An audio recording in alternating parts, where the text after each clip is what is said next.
نبی ہونے کے لیے کئی دفعہ کہا گیا کہ اگر نبی معاذ اللہ بھیجنا ہی تھا اللہ نے تو ورقہ بن نوفل کو کیوں نہیں بنایا؟ کیوں؟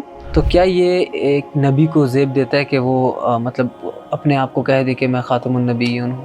یہ آپ صلی اللہ علیہ وسلم کا سمجھانا آیا ان پر فرض تھا، اور اللہ نے ان پر جو ہے اس کام کو فرض کیا تھا کہ امت کو بتا دے کہ میری امت میں 30 کذاب آئیں گے۔ اچھا اسامہ بھائی، آپ علیہ الصلوۃ والسلام نے خود اپنے آپ کو مطلب کہا کہ میں خاتم النبیین ہوں، تو کیا یہ ایک نبی کو زیب دیتا ہے کہ وہ مطلب اپنے آپ کو کہہ دے کہ میں خاتم النبیین ہوں؟ اچھا دیکھیے، یہ ایک اعتراض جو ہے یہ ہے ہی اپنے آپ میں بڑا کھوکھلا۔ بالکل۔ ما کان محمد ابا احد من رجالکم ولکن رسول اللہ و خاتم النبیین۔ یہ تو پہلے اللہ نے فیصلہ کیا، پھر آپ صلی اللہ علیہ وسلم کی اللہ نے قرآن میں تعریف کی کہ یہ خود کیا ہے۔ اللہ نے بتایا، دیکھیں رسول اللہ صلی اللہ علیہ وسلم کا اس دور میں نبی ہونے کے لیے کئی دفعہ کہا گیا کہ اگر نبی معاذ اللہ بھیجنا ہی تھا اللہ نے تو ورقہ بن نوفل کو کیوں نہیں بنایا؟ کیوں؟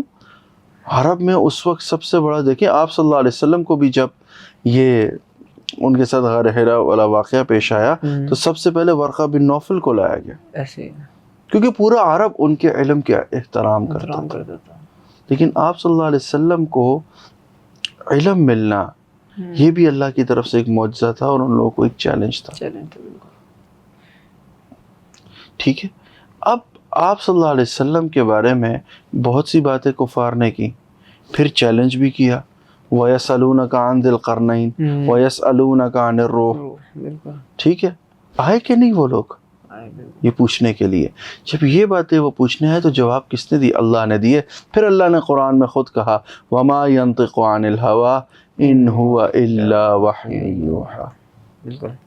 کہ یہ اپنی طرف سے کچھ بھی نہیں کہتے، جو کہتے ہیں ہم انہیں بتلاتے۔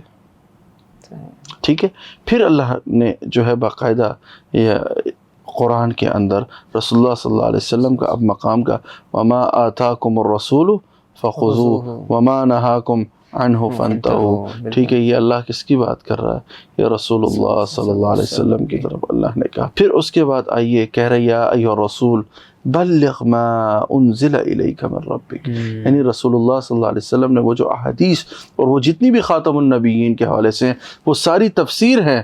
ما کان محمد ابا احد من رجالکم ولکن رسول اللہ و خاتم النبیین، یہ آپ صلی اللہ علیہ وسلم کا سمجھانا آیا ان پر فرض تھا، اور اللہ نے ان پر جو ہے اس کام کو فرض کیا تھا کہ امت کو بتا دے کہ میری امت میں 30 کذاب آئیں گے، جھوٹے نبوت کا دعویٰ کریں گے، حالانکہ میں وَأَنَا خَاتَمُ النَّبِيَّ لَا نَبِيَّ بَعْدِي وَأَنَا خَاتَمُ النَّبِيَّ لَا نَبِيَّ بَعْدِي۔ ٹھیک ہے کہ میں نبیوں پر مہر ہوں، میرے بعد کوئی نبی نہیں ہوگا۔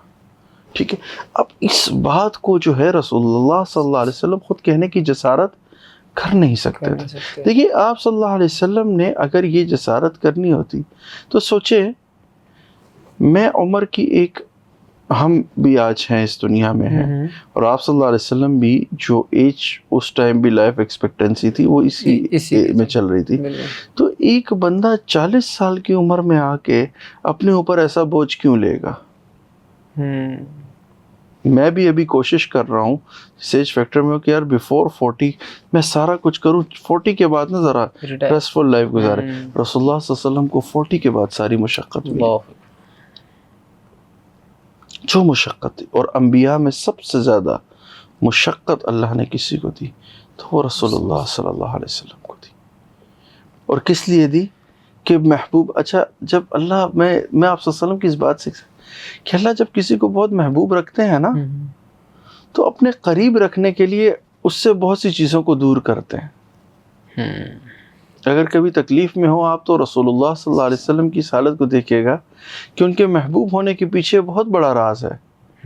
ماں نہیں، باپ نہیں، دادا نہیں، چچا جو تھے چلے وہ بھی انہوں نے دیکھے، لیکن یہ جو ایک قریب کا رشتہ ماں کا، اب وہاں کی وادی میں ان سے لے لیا گیا، اور دیکھیں 6 سال کے بچے کی ایک یادداشت میں وہ چیز رہتی ہے، لیکن کس کی خاطر؟ آپ صلی اللہ علیہ وسلم کے، آپ صلی اللہ علیہ وسلم کہ اور میری قربت بڑھتی جائے.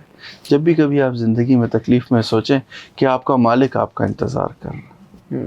تو بہرحال بات اصل میں یہ ہے کہ رسول اپنی طرف سے کوئی نہ بات کر سکتے ہیں، نہ وہ یہ جسارت کر سکتے ہیں. بالکل. کیوں؟ کیونکہ ان کو جو آتا ہے وہ اللہ کی طرف سے آتا ہے اور وہی ان کی تربیت ہوتی ہے.